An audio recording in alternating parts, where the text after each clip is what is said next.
So most of the brands have started updating their laptop with Intel's 11th generation CPU, and Dell is not far behind.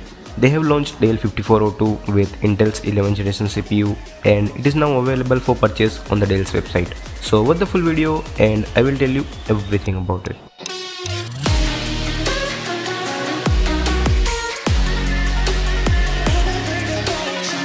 So we will start with the build quality of the laptop. Dell 5402 is having a full metal build. Its lid and the keyboard deck, they are fully made with metal with almost zero flex, but the bottom panel of the laptop is made with plastic. So it's having a pretty good build quality, and this laptop weighs around 1.4 kg. So it's not the lightest, but it's not very heavy either. Now if we talk about the display, Dell Inspiron 5402 is having a 14-inch of 1080p screen. It's an IPS panel, but I couldn't find any details regarding its color accuracy. If you know about the color accuracy of the screen, then please let us know in the comment section. But as it is an IPS panel, colors and viewing angles will be pretty good. Apart from that, this display is fairly bright at 250 nits. For keyboard, this laptop from Dell is having a full-size keyboard, but it doesn't have a number pad. And also, it's a backlit keyboard. Apart from that, you also get a fingerprint sensor for faster Windows login, and it does support Windows Hello feature. Now if we talk about the I/O, ports on this laptop are similar to the 10th Gen Inspiron laptop. On one side you will get a full-size USB 3 and Type-C port, an HDMI port and an barrel charging port. The Type-C port here is not a Thunderbolt, but it supports display output, and you can also use this to charge the laptop with 65 watts of adapter. On the other side you will get one full-size USB 3 and 3.5mm headphone jack and an microSD reader. And for connectivity you are getting Wi-Fi 6 and Bluetooth 5.0. And if you are someone who need to use Microsoft Office frequently, then this laptop comes with licensed Microsoft Office 2019 for lifetime.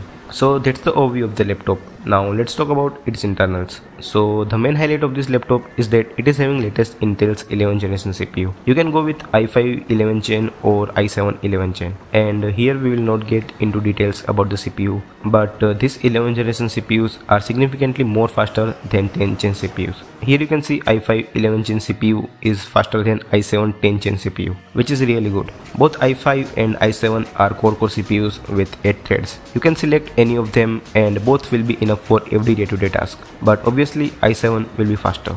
And this 11th generation CPU comes with integrated Intel Iris Xe graphics. It will be good for some lightweight gaming, but if it is not enough for you, you also get an option to select Nvidia's MX330 with 2GB of VRAM. It's not the most powerful dedicated GPU out there, but it will be enough for your casual gaming session, and it is definitely better than Intel's integrated GPU. And for cooling, this laptop is having a single fan to cool down both the GPU and the CPU. And this laptop comes with adaptive thermals, means it can detect how you are using your laptop and it can manage the thermals accordingly.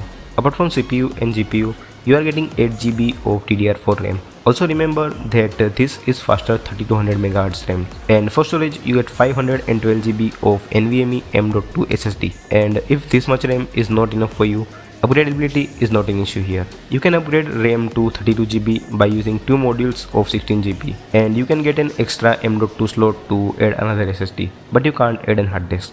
For the battery backup, this laptop is having a 4-cell battery with 53 watt-hours of capacity, and you also get features like Dell's Express Charge, which will fill up the battery to 80% in just 30 minutes. And once fully charged, you will easily get screen on time of 6 or more hours with mixed usage. So overall, this can be a very good laptop for someone who wants an all-rounder laptop with good looks and good build quality. So is this laptop a good choice for 60,000 rupees, or how is it better than Acer Aspire 5, which is around the same price? To be frank, Acer Aspire 5 is better than this laptop in many aspects. For 60,000 rupees, you get Intel i5 11th generation CPU and Nvidia's MX350 on the Acer, while you will not get any dedicated GPU with Dell at the same price.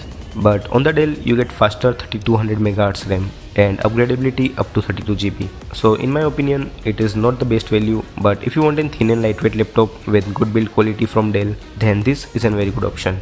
So that's all from my side.